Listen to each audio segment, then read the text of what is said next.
As I say, this is not just a City of London financial district. It is the center of a global web. It is the spider in the center of the web. And what the basis of that shows is that all these apparently different companies, banks, insurance companies, political parties, actually at the top of their pyramids interlock and are controlled by the same few people. About 13 families run the world, and offshoots of these bloodlines under different names. This three-dimensional world that we appear to live in is only one frequency, one dimension of existence. This is our reality, this is what we perceive, but there are other dimensions. And the one closest to this is the fourth dimension. And staggering as it may seem, and you really have to read The Biggest Secret to see the immense supporting evidence for this, a reptilian race from this fourth dimension is the source, or one of the key sources, of the manipulation of this world. And this is the key passage. In the very first book of the Bible, Genesis, we encounter the serpent. And in the final book, Revelation, we find this text, one that makes the Gnostic interpretation strikingly clear. It says, "Then a great battle broke out in heaven. Michael and his angels fought against the serpent, and the serpent and his followers fought back, but they did not prevail, and there was no longer any place for them in heaven. The great serpent was cast out, the ancient serpent called the devil and Satan, the one who deceives the whole world. He was thrown down to the earth, and all his followers were cast down with him." What matters here is that the text speaks openly of a war in the heavens, a clash between two forces, and a serpentine figure that keeps reappearing, as if it had preserved its identity across ages and across stories. So what's going on? Why, when you look at the ancient accounts of the ancient gods, do you again and again see this reoccurring theme of the serpent race, the serpent gods, the flying serpents? We are told, sir, that the Chitawuli fatten on the energy that we human beings give them. They make us to fight each other. And when the whole land is drowning in death and fear and terror, when hundreds and hundreds of people are angry and afraid, the Chitawuli get fat because they eat what we call the dark power.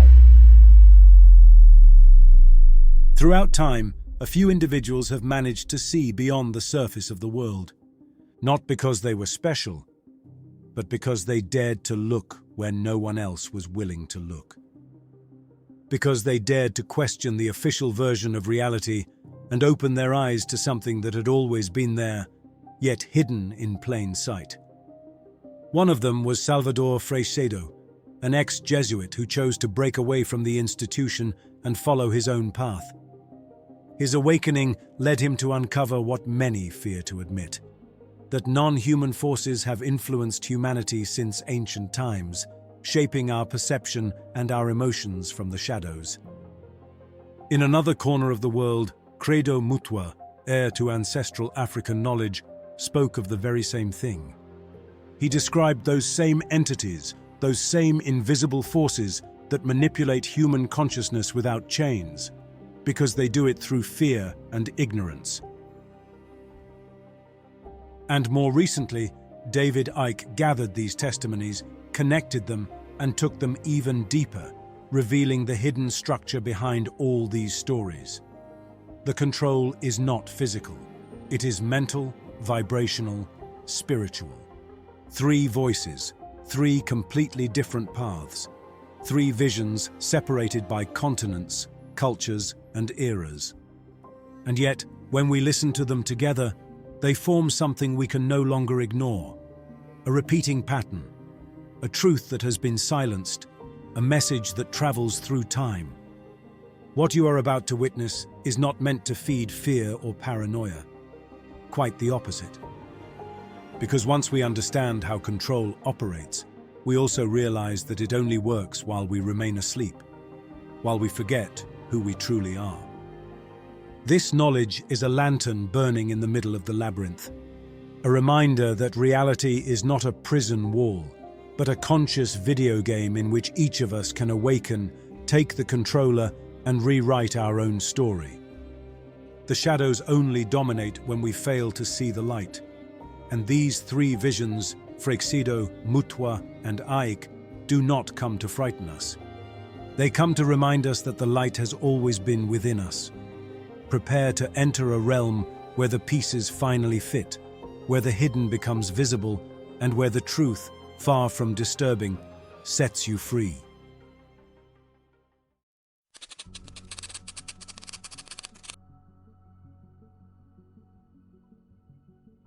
They are deeply connected to the human mind. They manipulate it. We only see what they allow us to see. Our history, our culture, and even our technology are not entirely ours. We know what others have told us. And sometimes those others are not human. The word angel, in its etymological sense, simply means a messenger from someone higher. In this cosmic hierarchy, there are countless beings, from the mineral kingdom up to God. Humanity has its place within this scale, yet the ladder continues beyond us. But humans have fallen into the childish belief that we are the highest rung, with God immediately above. And so that vapor, that pain, that blood, that is what they, some of them, that is what they want.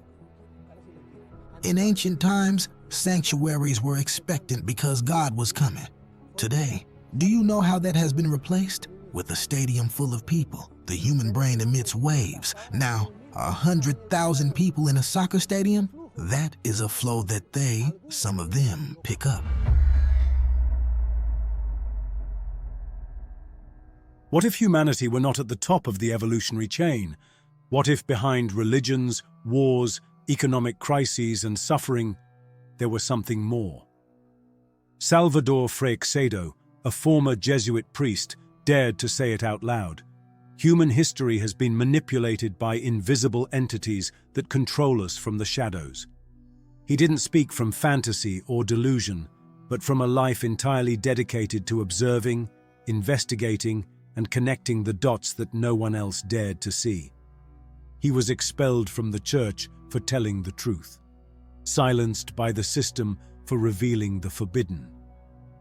Today, we will explore his story, his most disturbing discoveries, and the message he left for those capable of listening. Because maybe we are not what we believe. And perhaps knowing this truth is the first step toward liberation. Salvador Freixedo, the rebel ex-Jesuit. What if what we have worshipped for centuries as gods were nothing more than invisible farmers feeding off of us? Salvador Freixedo, ex-Jesuit and key figure in Hispanic-American alternative thought, dared to pose this idea. Born in Spain in 1923, he grew up in a deeply religious environment and joined the Society of Jesus, the powerful Jesuit order, at a very young age. He was a man of faith, educated at universities in Europe and America, with access to the highest circles of ecclesiastical power. For more than 30 years, he preached, taught, and founded Christian movements in Latin America. But something didn't fit. As he closely observed the church's inner workings, he began to perceive a deep disconnect between what was preached and true spirituality. In 1968, he broke the silence with his book, My Church Sleeps, a direct denunciation of institutional rigidity and the loss of spiritual meaning in the church. He was censored, expelled from the order, and became a dissident. From that point on, his search became radical. He abandoned official doctrine and immersed himself in the study of the UFO phenomenon, parapsychology, and non-human intelligences. According to Freixedo, many of the entities that have been worshipped as gods throughout history could, in fact, be beings that manipulate humanity from invisible realms. In his book, Let's Defend Ourselves from the Gods, he argues that these beings are not seeking our redemption, but our energy. In The Human Farm, one of his most impactful works, he suggests that suffering, wars, and oppressive religions could be part of a control system designed by intelligences that not only manipulate us, but may have lived among us for centuries. Freixedo was not trying to provoke, he was searching for answers, and the ones he found are not easy to accept. If Freixedo was right, then the strings that move our reality are not in human hands, and perhaps never have been. But who are these entities? And how are they connected to other researchers who also broke away from the official version of the world? The invisible owners of the earth. In his books, Salvador Freixedo argues that, by carefully observing history, it is possible to trace the presence of certain entities that presented themselves as gods in different cultures around the world. However, far from seeking our spiritual evolution, these figures would have a very different objective: to feed on our energy, not only in a physical way, but also through the emotional vibrations that emanate from fear, suffering, and submission. Freixedo even suggests that these beings could inhabit different dimensional planes, and raises the possibility that some governments may have made pacts with them, exchanging advanced technology and power in return for continuing to implement their agenda on Earth. This vision is shared by some researchers, such as the controversial British investigator David Icke. He argues that many figures of power, from political leaders to high-ranking officials of global institutions, are nothing more than puppets serving these ancient entities. Icke bases much of his theory on the ancient Gnostic texts discovered in Nag Hammadi in 1945. According to these writings, the material world was not created by the supreme god, but by a lesser intelligence, the demiurge. This false god, arrogant and limited, believing himself to be unique and all-powerful, would have created a spiritual prison where human consciousness remains trapped. At his service would be the archons, invisible entities that manipulate the human mind, feed on fear, suffering, and ignorance, and keep humanity away from the knowledge that could liberate it. Gnosis, the internal recognition of the divine spark. From this perspective, many of the ancient deities that demanded sacrifices, fear, and obedience might be nothing more than manifestations of the demiurge or his archons. And if this is so, the Gnostic texts would not only be revealing the true nature of these entities, but also a possible way out, reconnecting with the divine spark that resides deep within every human being. What if the key to our freedom is not outside, but within ourselves? We will explore this further later on. Non-human entities. Salvador Freixedo openly spoke of the invisible owners of the earth, non-human beings who, according to him, have been behind the rise of many religions, empires, and power structures. At the center of his investigations was a provocative reinterpretation of the God of the Old Testament. For Freixedo, Yahweh was not a supreme and transcendent being, but a powerful entity with its own interests, who chose a specific people, the Hebrews, to carry out his plans. He presented himself as an almighty deity with the aim of manipulating and subjugating them through fear, obedience, and sacrifice. This being, according to Freixedo, did not act like a loving god, but rather like a true cosmic farmer, an intelligence that uses humans for specific purposes. Yahweh's demands in biblical accounts were not signs of compassion, but of control. He ordered exterminations, massacres, and atrocious punishments for any disobedience. Moses received direct instructions to execute leaders of his people for having worshipped other gods, and later was ordered to annihilate the Midianites, including women and children. These are just a few examples of the many atrocities the Bible attributes to him. What most caught Freixedo's attention were the detailed instructions given by Yahweh for sacrificial rituals, which part of the animal should be burned, how the ritual should be performed, what should be offered. All of this, he thought, was not symbolic, but functional. It generated a specific energy, the suffering and fear of the animal, the surrender and obedience of the devotee, that this entity used for some specific purpose, perhaps as a form of nourishment. But Yahweh would not be an isolated case. Other ancient cultures described in the Bible also worshipped deities that demanded blood sacrifices. The same occurred in Mesoamerica, where the Aztecs offered beating hearts to their gods to feed them and maintain cosmic order. Why this global coincidence? What did these entities gain from pain, blood, and fire? Were they not merely rituals, but a form of food?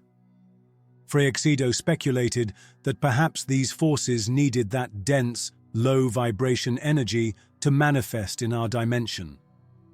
From this perspective, Yahweh would not be the one true God, but just one among several powerful entities that, throughout history, have manipulated humanity to serve their own interests. Many maintain that the Bible must be interpreted symbolically or metaphorically. However, for Salvador Freixedo, it was not a spiritual or moral book, but a historical chronicle, a testimony of encounters between humans and non-human intelligences that posed as gods. What if the biblical accounts were not the first? What if their origin lies in something much older, inherited from civilizations that already spoke of gods coming from the sky thousands of years before? The gods who came from the sky. In 1849, during excavations at the ruins of Nineveh in present-day Iraq, archaeologist Austin Henry Layard discovered the ancient library of Ashurbanipal. There, buried for centuries, rested over 20,000 Sumerian tablets written in cuneiform. Among them was a surprising account. The story of the Anunnaki, beings who descended from the sky, imposing and fearsome, known for their great stature, majestic presence, and ability to alter human genetics.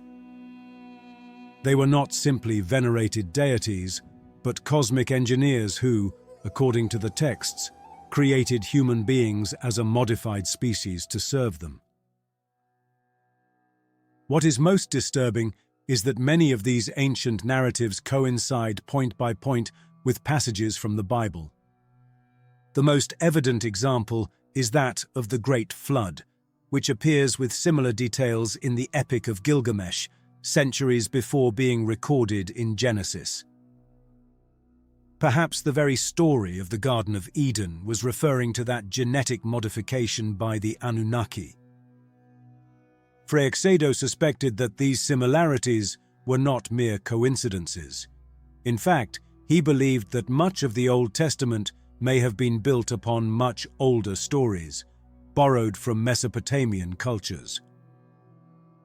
This connection between the biblical God and the Sumerian gods was especially uncomfortable for the Church and certain academic sectors.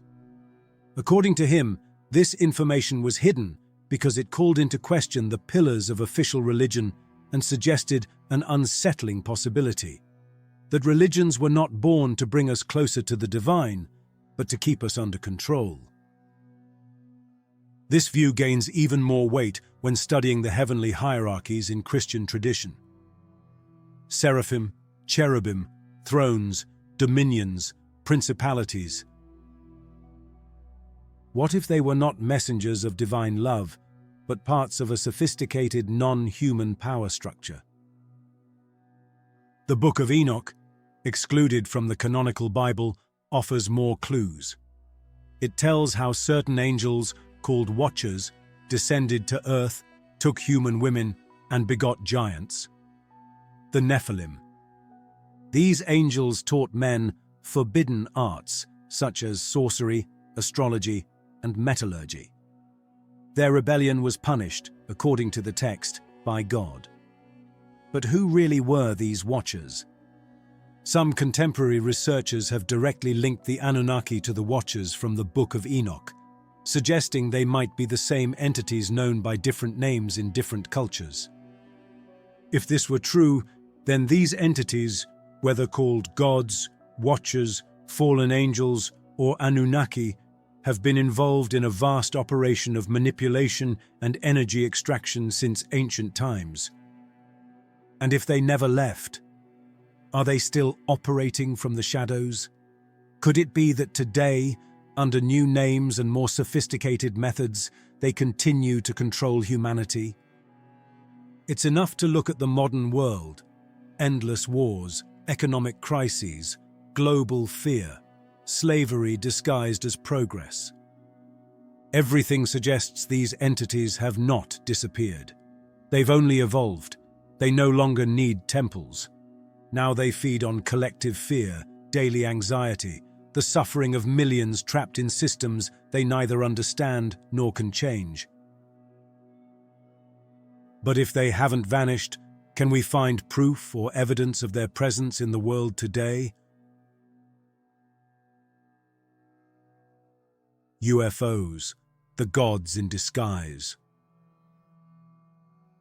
In Let's Defend Ourselves from the Gods, Freixedo presents a provocative idea that the ancient gods and modern UFOs might be the same entities, adapting to humanity's cultural and technological evolution. Yesterday they appeared as gods, angels, or demons. Today they appear as ships and extraterrestrial beings. They haven't changed, we have. These intelligences, far from seeking our evolution, may have guided religions, wars, and control systems from invisible realms for their own benefit. He even claimed that certain governments know of their existence and have secretly made pacts with them. Freixedo did not deny God. He believed in an omnipresent consciousness that exists in everything. But he warned that between that God and us exists a cosmic hierarchy of beings who operate as intermediaries or manipulators. That is why he warned, do not blindly believe or deny. Observe, question, investigate. Understanding this possible manipulation should not lead us to fear, but to a deeper awareness. Freixedo was not calling for defeatism, but for awakening. If these entities have influenced our beliefs, institutions, and perception of reality, then the true act of rebellion is to open our eyes, think for ourselves, and raise our consciousness above the systems of control. This is where the true purpose of the human being comes into play, not as a slave to external forces, but as the protagonist of their own inner journey. The hero's journey and spiritual liberation. Although at times Freixedo's vision may seem dark or challenging, his message was not one of despair, but of awareness. We are not condemned. We are not trapped without a way out. He always insisted that our mind and our consciousness are the only real tools we have to free ourselves from control and manipulation. We inhabit a dual universe, and that duality is not a mistake or a prison in itself, but a fundamental law of the material plane. Since the most ancient civilizations, it has been spoken of as a cosmic principle: yin and yang, heaven and hell, day and night, expansion and contraction, matter and spirit. The Kybalion, an essential Hermetic text, clearly summarizes it in its second principle. Everything is dual, everything has two poles, everything has its pair of opposites. Duality is the force that drives movement, that allows for evolution and learning. Without the night, we wouldn't understand the light. Without death, we wouldn't value life. As long as we are in this plane, we must learn to move within this game of polarities, not from resignation, but from knowledge. That is why knowledge, gnosis, is so important. And that is precisely what religions and elites have tried to keep us away from for millennia. Because knowledge liberates. But something is changing. Thousands, millions of souls are awakening. The internet, although it can be a double-edged sword, has been key in this process. We see how our attention is constantly diverted by infinite scrolls, by news spreading like wildfire, many of them designed to keep us in frequencies of fear, worry, and scarcity. And yet, it is also an immense source of knowledge, a way to connect with like-minded people, no matter the place. If we learn to use our reason and our awareness, if we filter information through our inner voice, we can access a deep wisdom that in other times was reserved only for a few. But it's not enough to accumulate intellectual knowledge. That is only the first step.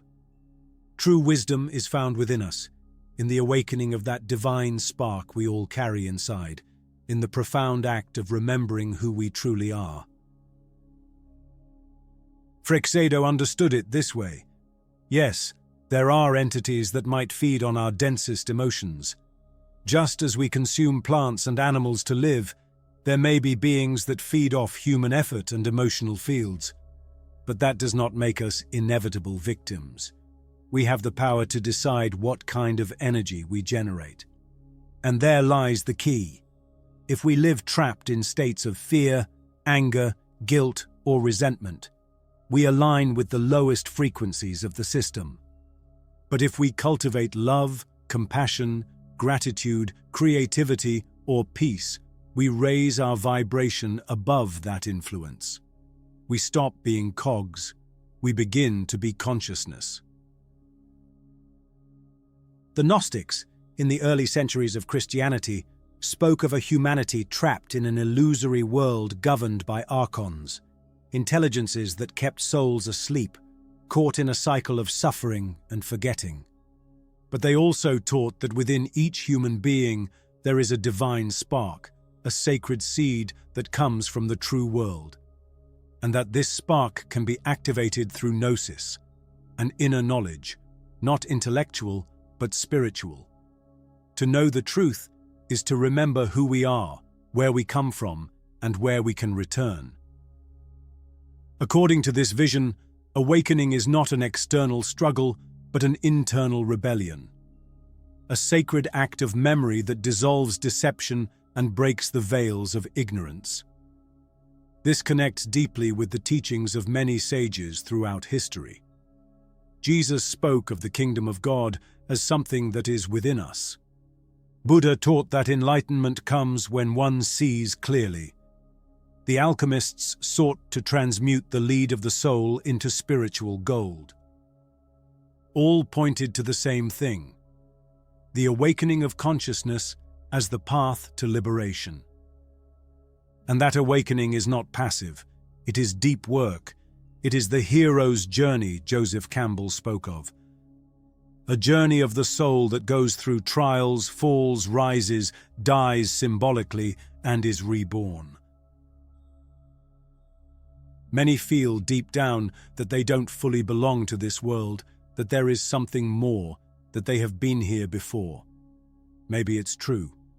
Maybe we are ancient souls trapped in a cycle, but with the potential to break it. Freixedo believed that every act of awareness, every luminous thought, every gesture of kindness is a way to break the spell, to step off the script, to disconnect from the control system and reconnect with the source. Because even though this plane is marked by duality, our spirit is not. The spirit remembers, the spirit transcends. And by remembering who we are, by consciously choosing the higher side of polarity, we begin to free ourselves, That is the true awakening, and that is the greatest threat we can pose to those who have always fed off our unconsciousness. And what can we do in our daily lives? As we said before, Gnosis is not achieved solely through books or theories. It is not a prize for the most learned, but a living, direct experience, a different way of inhabiting existence. To awaken, it's not enough to know. We must experience. To see what happens inside us and around us. To see what drives us, what dominates us, what lives within us. And for that, the first step is self-observation, not as a judge, but as a silent witness. To watch ourselves in the midst of chaos, in the midst of routine, when the ego reacts, when emotion drags us, when thought repeats like a sick mantra. To observe without rejecting, just to see. Because what is seen begins to lose power, and what is seen with light begins to transform. Next comes silence. Not external silence, but internal silence. A sacred space that many have forgotten, but that is still there, waiting. Meditation, as simple as it may seem, brings us back to that inner temple where the mind calms and the voice of the essential begins to whisper. The soul doesn't shout. It speaks softly. Only in silence can we hear it. Then comes discernment. We live in a world full of noise that imposes, that constantly bombards us with stimuli, opinions, and prefabricated fears. That's why we must ask ourselves, like one who questions an oracle, is this feeling mine, or was it planted in me? Does this thought set me free, or does it bind me? A sharpened consciousness is the sword that cuts through deception, but it's not enough to see or to understand. We must cultivate the heart, because knowledge without love becomes dry, sterile. True wisdom blooms when it is rooted in compassion, in forgiveness, in conscious love. That love which sustains, which transforms, which heals. That love that cannot be manipulated, but does not harden either. And then, the disconnection from the noise. The system feeds on our attention. It wants us distracted, divided, irritated. Turning off the constant flow of information, stopping the endless scrolling, carefully choosing what we allow into our energetic field. This is a revolutionary act. To reclaim attention is to reclaim consciousness. And finally, to remember who we are, to remember that this is a journey, that none of this is accidental, that every day, every situation, every shadow, and every light are part of the process, and that we have a mission to awaken, not from the ego, but from the self, to return home, to return to the origin. Because true awakening is not a theory or a passing trend. It is a way of seeing the world. It is walking with the eyes of the spirit wide open, with full awareness, without being dragged by the illusory game of Maya, that web of deception in which most remain asleep. By developing gnosis, inner knowledge, and recognizing those who pull the strings from the shadows, we begin to deactivate their mechanisms of control. We free the mind from their age-old traps, and, by consciously choosing the polarity of good, of light, we transform our reality from within and project it outward. But you know, knowledge is a very dangerous thing when you're trying to hold people down into a mind prison, you're trying to manipulate them, you're trying to control them. And so people like Credo Mutwa, who have the knowledge to rewrite history and therefore rewrite the present, they are very dangerous people to those that wish to control and suppress. Because this is the knowledge that only initiates normally get. But as Credo says, the world needs to know this. They operate in what I call the gray area. of human existence, that side of our lives which we don't want to acknowledge the existence of. We are told that the Chitauri eat energy which is generated when hundreds of human minds or one human mind starts thinking at certain levels. These creatures are harvesting us. In other words, a reptilian extraterrestrial race has been controlling planet Earth for thousands of years to this day and putting its genetic compatible bloodlines into the positions of power. For centuries, we've been told an official story about the origin of humankind, about religions, and about the civilizations that built our world. But far from the history books, in the spiritual heart of Africa, there are accounts that were never written down.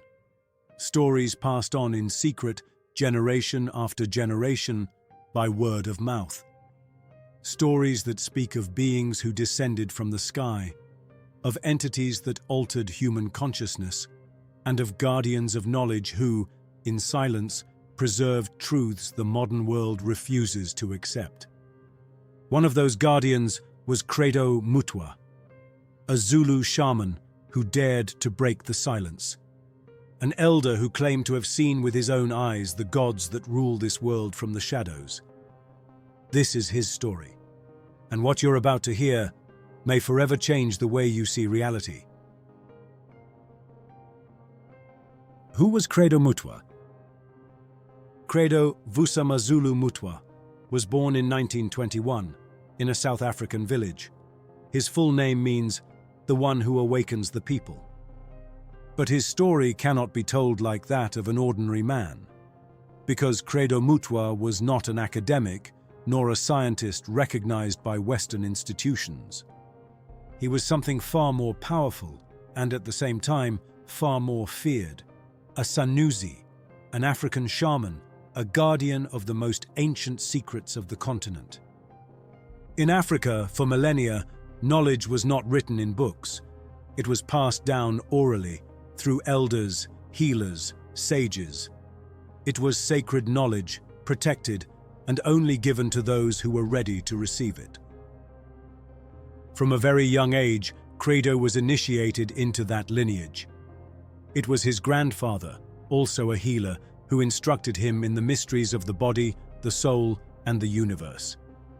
He learned about rituals, symbols, plants, spirits, but also about the gods who came from the stars long before today's religions ruled the world.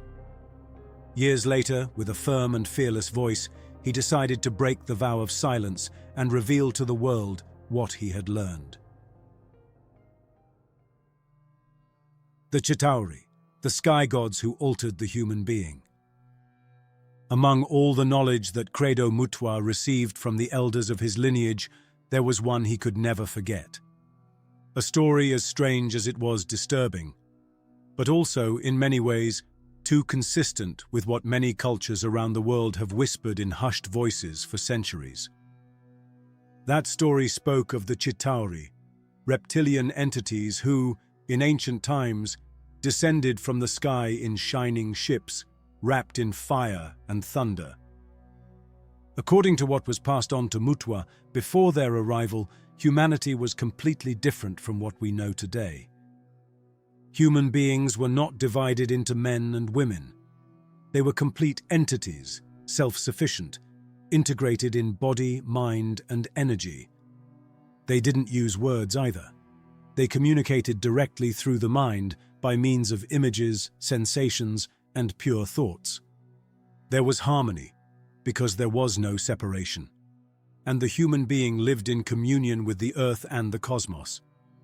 But when the Chitauri arrived, everything changed. They divided the human into two sexes. They separated them, and with that introduced need, desire, dependence. They sowed duality.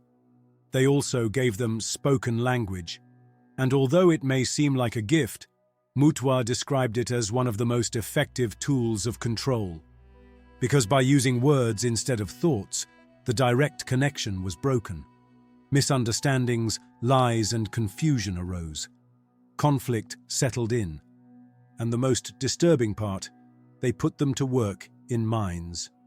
According to these traditions, humans were forced to extract minerals for the gods, a detail that inevitably recalls the theories about the Anunnaki, such as those proposed by Zecharia Sitchin, in which an extraterrestrial race would have created or genetically manipulated the human being to serve as labor. This part of the story also resonates with the biblical account of the Tower of Babel, where it is said that men, being united by one language, tried to reach the sky, and that God, as punishment, divided them by languages so they could no longer understand each other. But what if that story wasn't about a divine punishment, but about a very real external manipulation? For Mutwa, the Chitauri were not myths or archetypes, but real entities with advanced technology and a clear purpose, to enslave human consciousness. They taught them to obey, to kneel, to accept imposed authorities. They introduced religions, kings, symbols of power, hierarchical structures. All of this to break the spiritual connection of the human being with their true essence. Since then, Mutwa warned, humans live under a spell, a mental enchantment that keeps them divided, confused, asleep, and disconnected from their true power. But there was something even more disturbing. Mutwa recounted that in one of his trances, or perhaps abductions, he was able to see how these entities fed on the human brain. Perhaps not only in a literal way, but also energetically. They nourished themselves on emotions, on fear, suffering, and chaos. Here, echoes appear from other stories. The archons of Gnosticism, who seek to keep souls trapped in the dense planes of matter, or the concept of loosh, proposed by Robert Monroe, an emotional energy that certain entities harvest from humans as if it were a crop. But the most unsettling thing, said Mutwa, is that the Chitauri never left. They continue to operate from invisible planes, camouflaged behind power structures, political systems, religious institutions, and sophisticated mechanisms of emotional and mental control. We will go deeper into this aspect later. Echoes of Africa, the legacy of the Dogon. But the story Credo Mutwa told us is not the only one in Africa, nor in the world. More than 5,000 kilometers from South Africa, in a remote region of Mali, lives one of the most mysterious and enigmatic cultures in the world, the Dogon. For generations, these people have safeguarded a knowledge that seems to defy all logic, and that, curiously, resonates with many of the stories Mutwa shared. The Dogon possess ancestral myths about beings who came from the sky, originating from the star system of Sirius. The most puzzling aspect is that even before modern science confirmed the existence of Sirius B, a white dwarf star invisible to the human eye, the Dogon were already speaking about it and describing it with precision. They said their teachers came from the water and depicted them as amphibious beings with scales who descended from the sky in a rotating arc. Their purpose, to teach, guide, and sow knowledge on Earth. According to them, these beings not only taught astronomy, but also medicine, agriculture, and spirituality. How is it possible that an apparently isolated tribe had access to such precise astronomical information without telescopes or technology? And why do their stories match those of other ancient cultures around the planet? And even with what Credo Mutwa said about the Chitauri, is it possible that different peoples around the world with no apparent connection are remembering fragments of the same forgotten story? A global pattern they try to erase. We might think that what Credo Mutwa recounts is nothing more than the particular worldview of an African shaman. However, when one begins to look at the ancient stories of other civilizations, one discovers a disturbing pattern. The story of a humanity intervened, manipulated, disconnected from its true essence. The Dogon, like the Zulu, speak of beings who came from the stars, bearers of knowledge, but also of imposition. In America, the Hopi tell the story of the Kachinas, celestial entities who guided the first humans, but who also left warnings about cycles of destruction and corruption if humanity strayed from its spiritual path. In ancient Sumer, the Anunnaki were described as gods who created humans in their image and likeness, not out of compassion, but to use them as a labor force, as a servile race. Even in the biblical texts, if we read them from another perspective, we find traces of this intervention. The God who punishes, who imposes, who separates, who demands blind obedience.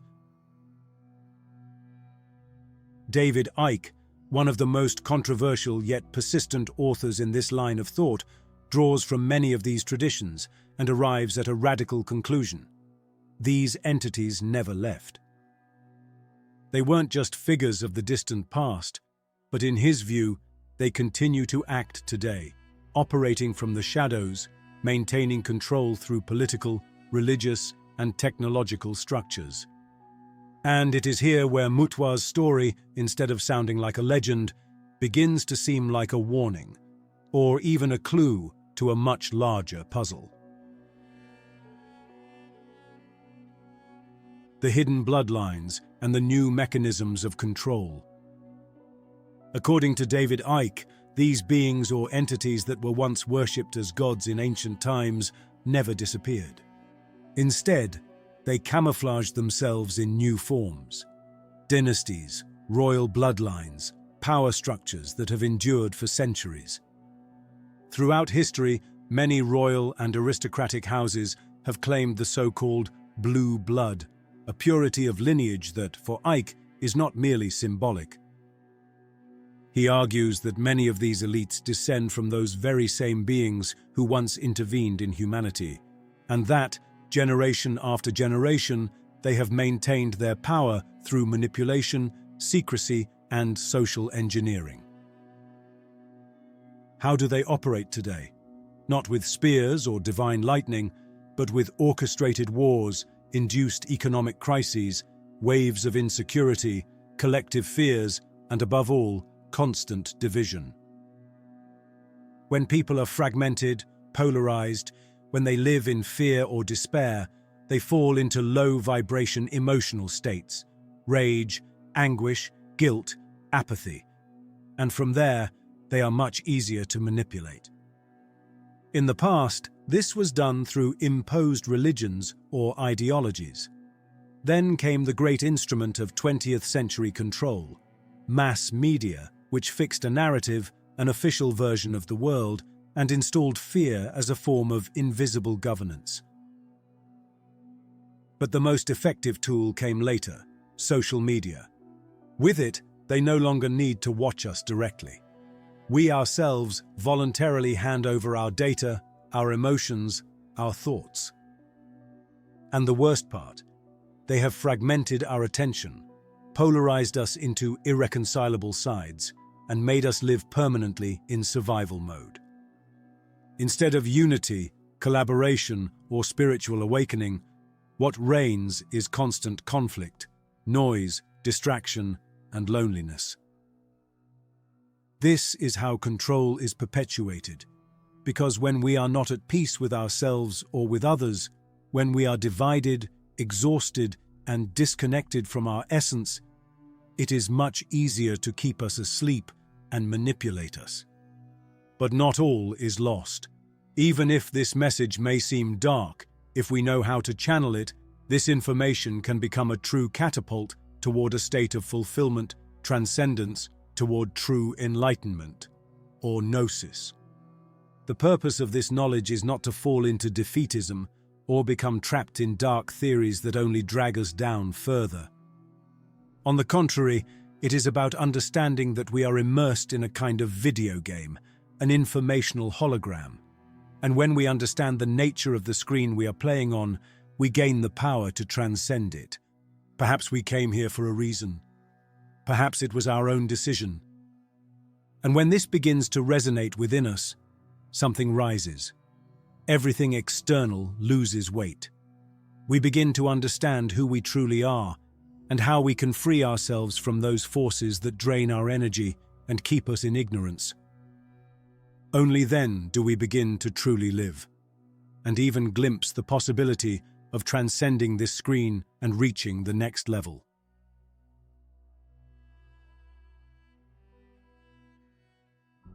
The true rebellion is reunification. When we understand how these elites operate, and how they have operated since time immemorial, we begin to see the pattern. A pattern that repeats generation after generation, disguised under different names, colors, and flags. But the mechanism is always the same: divide, fragment, confront, confuse, weaken. And it is precisely by observing this pattern, by seeing their tricks clearly, that we begin to reclaim our true power. Because if all their effort is focused on separating us, distracting us, making us forget who we are, then the most revolutionary act, the true revelation, is to do exactly the opposite. It is to keep our attention strong, focused, sovereign. It is to choose, in a world of division, unity. Not just external unity, with others, with our loved ones, with those who walk our path, but also, and above all, internal unity. Because what they try to destroy is not only our bond with others, but with ourselves. To divide us from within. To separate our mind from our body. Our soul from our consciousness. Our energy from our intention. But when we reunify, when body, mind, soul, and spirit align once again, something changes. We return to what we once were: complete, conscious, free beings.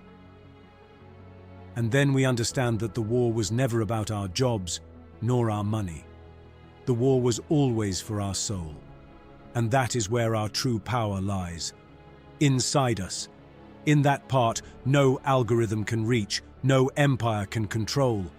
Our essence, our direct connection to the divine.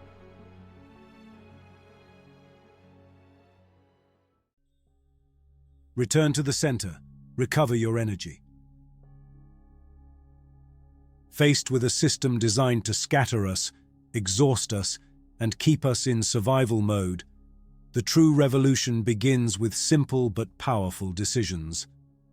And one of the most important is to disconnect, to turn off, even for moments, that machinery that intoxicates us through algorithms designed not to inform us, but to fragment us, distract us, and take us away from our essence. Return to the natural, to a conscious, living diet that not only nourishes the body, but also calms the mind and elevates our vibration. Because what we eat directly influences how we think, how we feel, and how we relate to the world. But not only what we ingest through the mouth. Choose what we read, what we listen to, what we watch, where we place our attention. Choose what energies we surround ourselves with, and what thoughts we empower. Because we are creators, and what we nourish within us blooms in our external world. Breathe. Something so basic, but that we have forgotten. Breathe deeply and with intention. Breathing, practiced and refined by wise yogis and meditators from the East for millennia, not only brings us to the present and silences the mental noise, it also unblocks our vital energy and allows prana, the force that animates all existence, to flow freely through our body and consciousness. Meditate, not as an escape, but as a return. Meditate to observe ourselves, to calm the whirlwind of external stimuli and reconnect with what we are beyond conditioning. because in silence arises a clarity that is not born from thought, but from connection with our divine spark. Walk, exercise the body, dance, because the body is the temple where our consciousness dwells, and when we let it stagnate, our energy also stagnates. Conscious movement awakens and centers us. And although we hear about these habits again and again, nutrition, breathing, meditation, presence, it is not until we apply them consistently, day after day, that we begin to perceive their true power. It is not enough to know them, we must live them, because it is in constant practice that real transformation occurs. Go out into nature. Breathe fresh air, touch the earth, listen to the whisper of the wind and the song of the birds. There are no algorithms or masks there, only truth. And in that truth, something within us remembers who we are. Nature deprograms us, reorders us, returns us to the original pulse of life. And in those spaces of silence, of external disconnection and internal reconnection, we can finally observe ourselves. Ask ourselves honestly, from where am I acting? From my essence, my higher self, my spirit, or from an impulse programmed by fear, trauma, or habit? This self-observation is not always easy, especially when we live trapped in the whirlwind of daily life. But in the calm spaces we create, when meditating, breathing, walking in solitude, it becomes possible to weave again that subtle thread that connects us with the highest within us. And there begins true freedom when we stop reacting and begin to create from the spirit. Thus, step by step, we recover what they tried to take from us: sovereignty over our attention, the integrity of our being, and the sacred energy that dwells in us since the origin. Slavery was never abolished. It was only extended to include everyone. Ignorance is the key to everything, because everything comes from ignorance. What we will challenge, what we will accept. Because when there's a few controlling the many, you can't do it physically. You can do it physically in a small area. You can't do it physically across the world. You have to program the perception of the people so that they see the world the way that suits you. State schooling decoded. It seems so complex, but all it means is that we're here to program your perceptions throughout your formative years so the state controls your mind for the rest of your life. End of story. So who or what is ultimately behind this? Peoples around the world, the different cultures, etc., talk about the fact that these entities, it's a universal virtually description, feed off human energy, but not just any human energy. Low vibrational, as I would call it, human emotion. They feed off fear and anxiety and frustration and anger and conflict and war. This reality that we're experiencing has been hijacked by a force that some ancient people called. What if what we perceive as reality were nothing more than a program designed to keep us inside an illusion? A perceptual trap dating back to the origins of humanity, perfected over millennia by invisible forces that have shaped our perception since ancient times. Today, this illusion manifests through algorithms that dictate what we see, educational programs that condition what we think, and media that impose what we believe. Its design is so subtle that, without realizing it, we ourselves act as guardians of this invisible prison, perpetuating the cycle. In this video, we will explore this hidden architecture through the vision of David Icke, a researcher who has dedicated more than 3 decades to unraveling these invisible layers, and we will see how understanding it may be the first step toward a true awakening.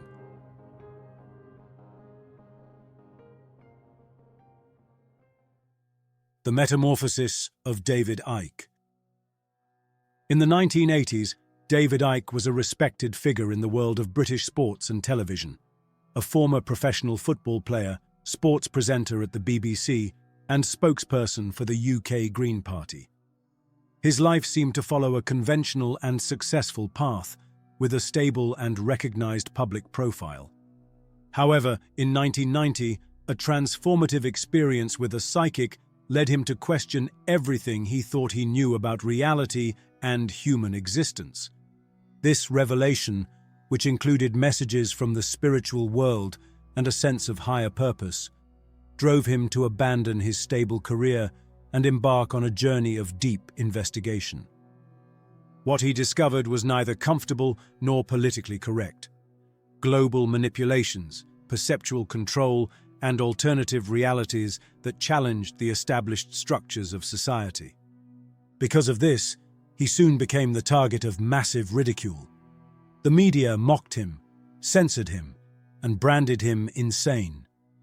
He was marginalized from public conversation, especially after his appearance on Terry Wogan's program in 1991, where he proclaimed himself a son of the divine and predicted global catastrophes. That you claim to be the Son of God. Is that true? Yes, you see, the thing is that it's quite funny, really. You know, 2,000 years ago, had a guy called Jesus sat here and said these same things, you would still be laughing. It's really, really funny that we've not really moved on that much. Despite the rejection, which included social isolation and fierce criticism, Icke did not back down. For more than 36 years, he has explored the hidden depths of reality and questioned what most people take for granted.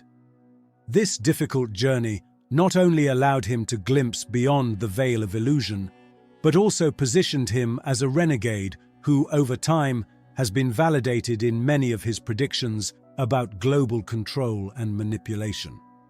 His story illustrates how individual awakening can challenge entire systems, inspiring others to question their own perception of the world. One of the most controversial subjects, and the one that brought him the most notoriety, is his theory about the reptilians. According to it, a race of interdimensional beings with reptilian appearance secretly controls humanity through political and financial elites. It is an astonishing idea that provokes equal parts fascination and skepticism, and it has also been the one most used by the establishment to ridicule him. Are we facing a delusional fantasy of Icke, or a reality that most are still not ready to accept? If you stay with me until the end, we will explore their possible origins and the echoes of these beings in different cultures. We will also see how this vision connects to the broader framework Icke proposes about reality, consciousness, and large-scale manipulation. But before venturing into reptilian territory, it is essential to understand how we perceive and construct reality itself, because without grasping the nature of our perception, we cannot begin to measure the scope of any manipulation. The way we see, feel, and experience the world is not neutral. Every sensory filter, every automatic thought pattern, every belief contributes to the creation of the reality we believe to be objective. This takes us directly to the heart of his second major theme: perception, the factory of reality. The reality we experience does not exist as an independent fact. Everything happens inside our brain. Our senses act as imperfect filters, decoding only a minimal fraction of the information around us. For example, the eyes perceive barely 0.005% of the electromagnetic spectrum, the so-called visible light, and the human ear detects frequencies between 20 Hz and 20 kHz, ignoring a vast range of sounds and energies. This raises a disturbing question. Could there exist other energies, intelligent beings, or entire dimensions outside these perceptible ranges, coexisting with us and even, as Icke suggests, manipulating human beings without us noticing? Our everyday world could be only a superficial layer of something much broader. Icke resorts to a powerful metaphor. The human body is like a virtual reality device. The difference is that this one cannot be removed. It accompanies us from birth to death, decoding information and transforming it into the sensory experience we call reality. Only those who access deeper layers through meditation, ancestral wisdom, plants like DMT or mushrooms, or near-death experiences, manage to perceive wider dimensions and question the limits of common perception. But the senses are not the only limit. Our mental construct also defines how we perceive reality. Our beliefs, previous experiences, and thought patterns shape the interpretation of what we see, hear, and feel. What we perceive is not simply what exists, but how our brain and our mind translate and organize it. David Icke also points out that up to 95% of our behavior arises from the subconscious, automatic patterns that guide our perception, thoughts, and emotions without us being fully aware of it. The consequence is unsettling. While the majority remains trapped in these filters, a perceptual trap silently molds our thoughts, emotions, and experiences. We do not just perceive reality, we construct it. Every belief, every emotion, every automatic pattern generates frequencies that interact with the quantum realm, shaping the world we think we see. And here lies the most disturbing part. The structures of power know it. They know we can create reality with our minds, and they use that knowledge to program us. They shape reality at their whim, turning us into unconscious processors of their machinery, while we believe we are living our own lives. We are the creators of our experience, but they try to dictate the rules of the game. Breaking this cycle is the key to awakening, regaining control, and beginning to build reality from our own consciousness instead of being molded by invisible forces. The perceptual cage. Throughout history, David Icke identifies a persistent pattern. A small group of people or beings controls the masses by manipulating the perception of what is possible, real, and acceptable. In antiquity, as in the feudal era, this domination was based on deliberate ignorance. During the Middle Ages, the church and nobility promoted superstition and restricted access to knowledge, plunging the population into an intellectual darkness that ensured obedience and rigid hierarchies. Today, control has evolved into more subtle and sophisticated forms, operating through media, education, and algorithms. Society is structured to reinforce the simulation from childhood. David Icke explains how systems such as education, the media, science, and medicine impose conditioning that dictates how to think, feel, and act, rewarding conformity with prizes and punishing dissent with isolation. In science, for instance, external funding prioritizes the official dogma. Questioning orthodoxy means losing resources, prestige, and recognition. The same applies in medicine, archaeology, or education, where alignment with the established ensures security and status. Religions, politics, and popular culture add layers of programming, creating a loop where the majority accepts the limited reality as the only one. Breaking it requires questioning everything, rejecting blind authority, and recovering discernment. Only by recognizing the implicit manipulation can we free ourselves from this fake reality and open ourselves to deeper perceptions.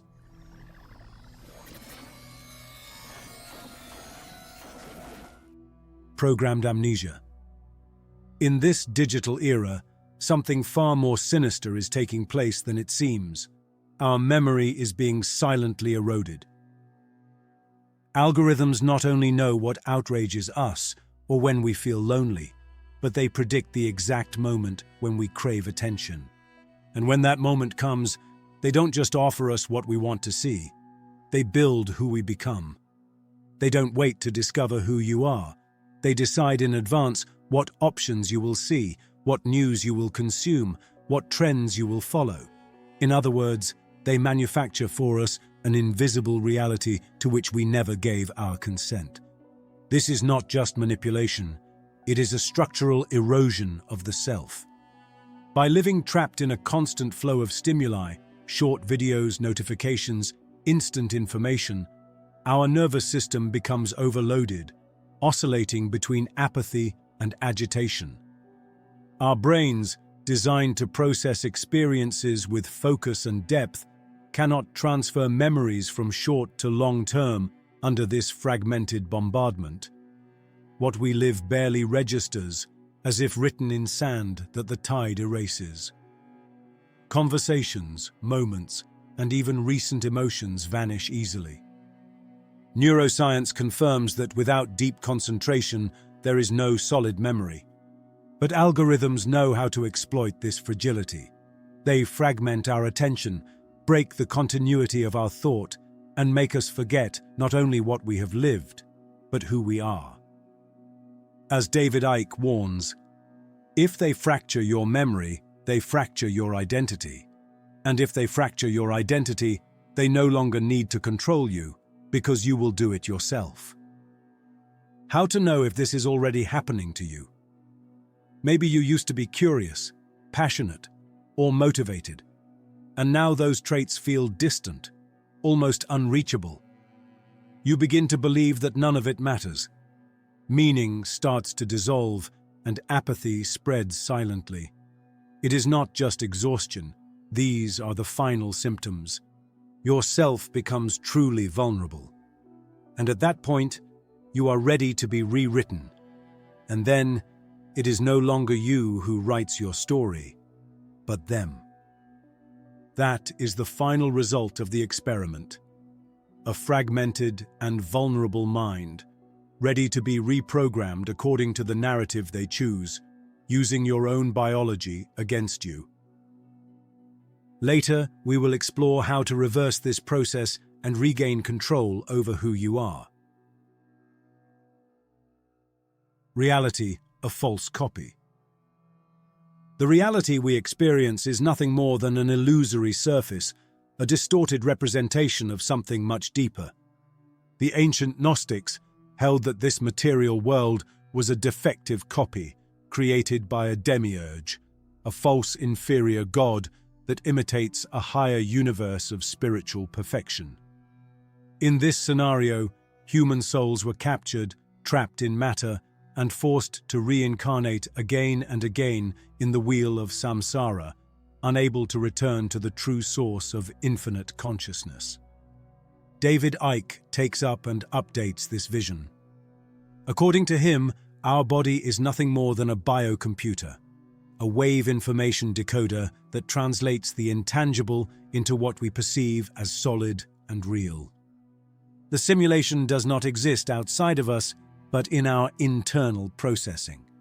What we call world would actually be a perceptual loop carefully designed to keep us prisoners of an illusion. The Gnostics spoke of the archons, supervising entities of the demiurge whose mission was to keep souls in ignorance. Icke interprets them as a metaphor for modern systems of control, governments, religions, media, and digital algorithms that shape our perception of what is possible. However, he goes further. He claims that the archons are not just symbols, but could also be described as real, interdimensional entities manipulating our plane. The purpose behind control. If reality is an artificial construction, one must ask, who manages it, and for what purpose? For Icke, manipulation is not accidental or spontaneous, but the result of a deliberate agenda orchestrated by non-human forces operating from interdimensional planes. The archons described in Gnostic texts fit this figure, parasitic entities that feed on fear and confusion, keeping souls trapped in cycles of ignorance. Icke connects these archons with the interdimensional reptilians, one of his most controversial theses. According to him, these beings have influenced human history since ancient times, adopting physical forms or using certain elite bloodlines as vehicles of control. Icke maintains that these interdimensional beings manipulate historical and social events to maintain their dominance over humanity. He claims that many of the world's elites, including royal families, financial lineages such as the Rothschilds or Rockefellers, political leaders, and members of secret societies, could be influenced, controlled, or even descended from these reptilians, acting as vehicles of their power. The shaman Credo Mutwa, guardian of the Zulu tradition, spoke of the Chitauri, those who dictate the law, a reptilian race that would have influenced humanity since ancient times. This account joins numerous myths from different cultures that describe serpentine beings as bearers of power and dominion. From the Serpent of Eden, through the Nagas of Hindu and Buddhist traditions, to the serpent deities of Mesoamerica such as Quetzalcoatl or Kukulkan, the reptilian figure emerges again and again as a universal archetype. The repetition of these accounts in seemingly unconnected societies suggests they could be fragments of a shared ancestral memory, echoes of the same phenomenon transcending time and geography. And what would their purpose be? According to Icke, they do not seek gold or territories, but something more subtle and essential: our emotional energy. Drawing on the studies of astral researcher Robert Monroe, he calls them consumers of loosh, the vibrational energy generated by dense emotions such as fear, hatred, anxiety, or suffering. By keeping us in a constant state of conflict through wars, social divisions, dogmatic religions, and media distractions, they ensure a perpetual flow of loosh. In this vision, humanity is treated as an energy farm. As long as we remain in low frequencies of consciousness, trapped in division and fear, these entities secure their sustenance. But there is a way out. If we manage to raise our vibration towards states of love, compassion, and unity, the supply dries up, and with it, their dominion collapses. Reality programming and inner power. According to Icke, those who control the simulation know exactly how reality works and manipulate it like true magicians. They use movies, series, narratives, and cultural symbols to pre-program our perceptions, creating patterns that many people end up manifesting without being aware of it. This is known as predictive programming. They show us a pre-designed reality, but we too have that power, the ability to create our own experience. The key lies in redirecting our attention, not only toward the material, but toward inner and spiritual development. If this is a simulation, what matters is not the objects we accumulate, but the experience we live in this video game of life. Every situation, every encounter, and every challenge, if we face them consciously and awake, exists as a tool for our growth. When we transform our internal experience, external reality adapts to that perception, and we begin to manifest a life more aligned with our true desires. Our consciousness is much more powerful than we believe, and that is why they try to shut it down, distract us, and divert us from our true potential. They know we are creators, but they play with deceptions and distractions. A clear example is that of the elephant, that, since it was small, is tied to a simple stake. When it grows, it already has the strength to free itself, but it does not try, because it never learned to question its limitations. This is how they keep us trapped, convinced that we cannot transcend the illusion. Recovering identity and taking control of the simulation. The most powerful thing we can understand is that our identity was never truly lost. It was only fragmented and hidden beneath layers of conditioning, distraction, and manipulation. Memory and attention are our weapons, and remembering who we are is the first step to regaining control of our experience and of the simulation around us. The path back to oneself is gradual, And it begins by pausing and observing the fog that surrounds us. Those automatic habits, the constant displacements, the incessant consumption of digital stimuli. It is not about fighting against them, but about noticing how they affect us, recovering awareness of the present moment, and recognizing the trance that conditions our mind. One of the most powerful tools to return to the present is conscious breathing. Breathing deeply, feeling the air enter and leave, reconnects our nervous system, calms the mind, and anchors us in our body. Meditation, contemplation, and mindfulness practice strengthen this connection, restoring clarity and centering our perception on the essential.